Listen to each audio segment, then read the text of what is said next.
আমরা না সবসময় ভাবি যে আমার সাথে এটা কেন হচ্ছে, এটা কেন হলো না। আমরা হাজার রকম আমরা আমাদের রবকে দোষারোপ করছি, অভিযোগ করছি যে আমাদের রব এটা কেন করলো না আমার জন্য, এটা হয়তো ভালো হতো। কিন্তু আপনি কি জানেন যে কোনটা ভালো কোনটা মন্দ? কারণ কেন বলছি এ কথাটা, যে সব থেকে বড় কথা হচ্ছে আমার রব আমাকে সৃষ্টি করেছে। সে জানে, তিনি জানেন যে কোনটা ভালো কোনটা মন্দ। সব থেকে বড় কথা হচ্ছে এটা। সব থেকে বড় কথা হচ্ছে যে আমাদের রব যে এত সুন্দরভাবে যে সৃষ্টিটা করেছে, এই যে ঢেউটা ঢেউটা সত্যি কথা বলতে একটা অন্যরকম। ঠিক আছে, আমার রবের সৃষ্টি এত সুন্দর। ঠিক আছে, এখানে কোনো বলার কোনো ভাষা নেই।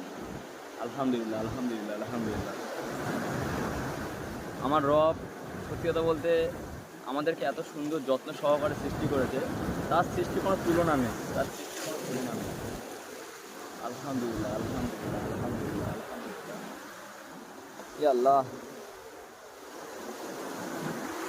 আপনি সর্বোত্তম, আপনার সৃষ্টির কোনো তুলনা নেই।